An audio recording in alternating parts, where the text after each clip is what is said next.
I think writing is really important in all sorts of classes in high school because it allows you to show your creativity. It's used in lots of tests where you have a writing portion and then a multiple choice portion, like in the SATs and ACTs, as well as in many AP tests. And so the writing allows you to say something that it doesn't have to fit into the multiple choice. It's not right or wrong like multiple choice. It allows you to sort of express your own opinions. And of course there are better ways to do it than others, but it does allow for more creativity. The most important thing for me in starting the writing process is to remember what you're writing about. So like if a teacher gives you a prompt in class, then you should always first thing write that on your paper and then look back to that while you're writing, because it's very easy to forget what you're writing about. And if they don't give you a prompt and you have to make up your own, it's the same thing. You want to invent your prompt, make your ideas clear, and then write those down so you don't forget them. Okay, so when I'm writing, I kind of just write down the basic stuff that I want in it, and then I come back later and add the little important details. Like I would say I drove somewhere, and then I'd come back later and write down that I was fighting with my mom while we drove somewhere, or it was cold in the car and then it started warming up at the end. I just add those little details later, but I'd start with just I went somewhere. When I was a freshman, I had a really hard time writing thesis, and that's like the foundation of your paper. If you don't have a good foundation, you're not going to have a good paper. And it wasn't until my junior year where I had a very loud, very vocal social studies teacher drill that into me. And if I would have learned about thesis earlier, maybe freshman, 8th grade, just if it would have been just shown as a very important thing in writing, it would have helped me out, and it would have made my writing a lot better when I was younger.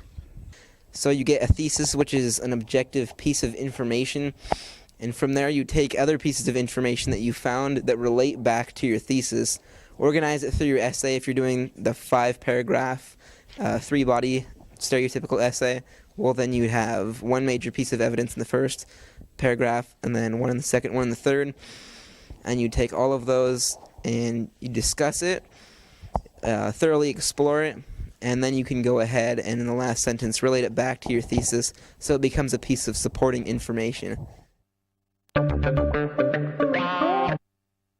I'm a senior here and I'm applying for scholarship essays, and to do that I need to organize my thoughts and be able to write essays completely. So to do that I use a note card, and I put my main thesis on the front of the first note card and then put the next thesis of every other paragraph onto the next note card I'm going to use. So each paragraph comes on a note card, and it becomes easier because instead of looking at the big picture, you look at a much smaller picture, and it's much more complete. If you do it correctly, then everything should flow into one another, and then you have the perfect essay. Editing your paper can turn it from a C to an A. You could have a good thesis and everything, but if your paper isn't put together well, that can bring it down. You just need to read it and go through it, and that helps a lot. One of the biggest values of editing to me is even if your ideas are really great in a paper, it's not going to matter if your sentences don't sound good and there's typos and things. So when a teacher's reading your paper, they're going to be more likely to throw it away if it doesn't sound good before they even give your ideas a chance. So you really want to take the time to edit your stuff. My editing process is actually something that a Statesman Journal reporter told me, and he called it fresh eyes. So if you've been working on something for a while, you should just stop working on it, work on something else for maybe an hour, and then come back to it, because often you'll find things that you didn't know were bad the first time you were working on it.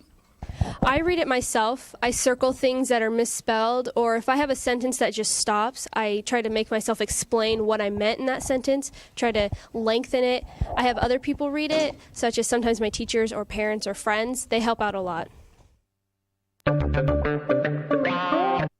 I overcome difficulties in writing by just reading through what I wrote and what other people have written.